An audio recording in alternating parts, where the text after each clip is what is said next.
রাজনৈতিক দলগুলো তাদের যে পুরনো বন্দোবস্ত সেটাই আসলে ঘুরিয়ে ফিরিয়ে জারি রাখতে চাচ্ছে। যার যতটুকু অবদান সে অবদানকে স্বীকার করুন, লালন করুন। শহীদ পরিবারের চোখ থেকে আর চোখের পানি ঝরায়েন না। আগামীর বাংলাদেশ কিভাবে পরিচালিত হবে তার একটা রূপরেখা জুলাই সনদ বাস্তবায়নের জন্য ঐক্যমত্য কমিশন গঠন করা হয়েছে। ঐক্যমত্য কমিশনের ভিতরে আমরা দেখতে পেয়েছি কি, রাজনৈতিক দলগুলোকে ডেকে তাদের সাথে কথা বলেই তাদের মতামতের ভিত্তিতেই আবার আমরা দেখেছি জুলাই সনদ তৈরি করা হয়েছে।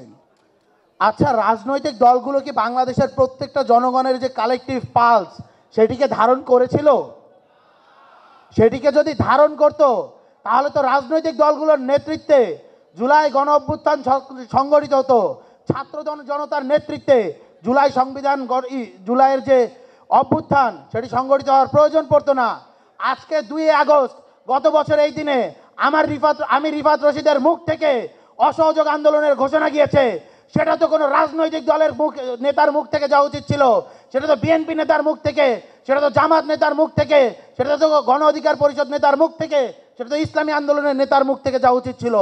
তারা ফেল করেছিল বলে ছাত্র জনতার নেতৃত্ব দিতে হয়েছে। অথচ ঐক্যমত্য কমিশনে আমরা দেখতে পেয়েছি শহীদ পরিবারের প্রতিনিধিত্ব নেই, আপনারা যারা আহতরা রয়েছেন তাদের প্রতিনিধিত্ব নেই, বৈষম্য বিরোধী ছাত্র আন্দোলন যারা নেতৃত্ব রয়েছে তাদের প্রতিনিধিত্ব নেই। এর ফলে যেটা হয়েছে, রাজনৈতিক দলগুলো তাদের যে পুরনো বন্দোবস্ত সেটাই আসলে ঘুরিয়ে ফিরিয়ে জারি রাখতে চাচ্ছে।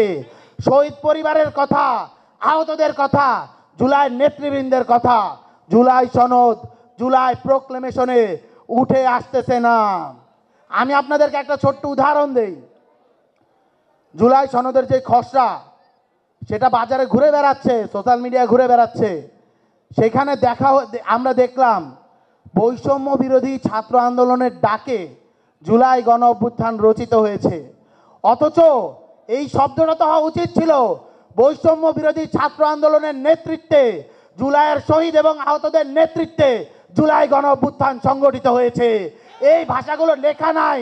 এর মধ্য দিয়ে বৈষম্য বিরোধী ছাত্র আন্দোলনকে, শহীদদেরকে, আহতদেরকে ইতিহাস থেকে, সংবিধান থেকে, জুলাইয়ের যে লিগ্যাল ডকুমেন্ট থেকে মাইনাস করে দেওয়া হচ্ছে। আমরা স্পষ্টভাবে বলতে চাই, জুলাইয়ের প্রকৃত নেতৃবৃন্দ, জুলাইয়ের শহীদ, জুলাইয়ের আহতদেরকে বাদ দিয়ে মাইনাস করে ভাষার খেলা এদিক ওদিক করে আপনারা যদি কোনো প্রকার জুলাইয়ের সনদ, জুলাইয়ের প্রোক্লেমেশন দিতে চান, এদেশের ছাত্র জনতা তা সম্পূর্ণভাবে প্রত্যাখ্যান করবে। সুতরাং যার যতটুকু অবদান সে অবদানকে স্বীকার করুন, লালন করুন। শহীদ পরিবারের চোখ থেকে আর চোখের পানি ঝরায়েন না। আহতরা এখন হসপিটালে কাতরাচ্ছে। আমি যখন সোহরাওয়ার্দী হসপিটালে যাই, এক আহত খুব রাগে ক্ষোভে আমাদেরকে বলছিল যে ভাই, ঈদের দিন আমাদেরকে পচা খাবার দেয়া হয়েছে।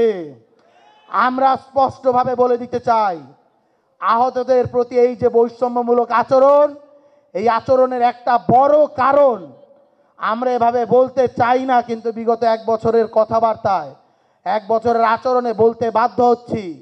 ইন্টারিম গভর্নমেন্ট, তাদের উপদেষ্টা এবং প্রশাসন জুলাইকে কতটুকু লালন করে, এই প্রশ্নটাই এখন আমাদেরকে আপনাদের কাছে করতে হচ্ছে। উপদেষ্টা মণ্ডলীকেও আমরা বলবো, আপনারা কতটুকু জুলাইয়ের ইতিহাস জানেন কি জানেন না, সেই প্রশ্ন আসলে আমাদের মাঝে এখন উকি দেওয়া শুরু করেছে। আপনাদেরকে বলতে চাই, আপনাদেরকে আহ্বান করতে চাই, আপনারা জুলাইয়ের যে আমাদের স্পিরিট, আমাদের যে আকাঙ্ক্ষা, যার জন্য আমার ভাইরা চোখ হারিয়েছে, কেউ হাত হারিয়েছে, কেউ পা হারিয়েছে, কেউ জবান হারিয়েছে, কেউ সররা বুলেটের আঘাতে পুরো শরীর এখনো পিলেটে বিদ্ধ হয়ে আছে, তাদের কাছে যান, তাদের কথাগুলো শোনেন। তারা যেটা বলে, জুলাইয়ের পরবর্তীতে দেয়ালে দেয়ালে যে দেয়ালিকাগুলো লেখা হয়েছে, গ্রাফিতিগুলো লেখা হয়েছে, সেই কথাগুলো আপনারা পড়ুন। সেগুলোই আসলে জুলাইয়ের ইন্সপিরেশন, সেগুলোই আসলে জুলাইয়ের প্রেরণা, সেগুলোই আসলে জুলাইয়ের চেতনা। সেগুলো লালন করে যদি আপনারা আপনাদের গভর্নমেন্টকে পরিচালিত করেন, তাহলে গোটা বাংলাদেশ ঢালের মতো আপনাদের এই সরকারকে সহযোগিতা করবে। অন্যথায় আপনারা যদি জুলাইয়ের আকাঙ্ক্ষার থেকে বেরিয়ে যান, জুলাইয়ের সৈনিকেরা এখনো ঘুমায় নাই, তারা এখনো জীবিত রয়েছে, তারাই আপনাদের বিদায়ের পথ সুগম করে দেবে, তারাই আপনাদেরকে আসসালামু আলাইকুম বলতে বাধ্য হবে। ইনকিলাব জিন্দাবাদ।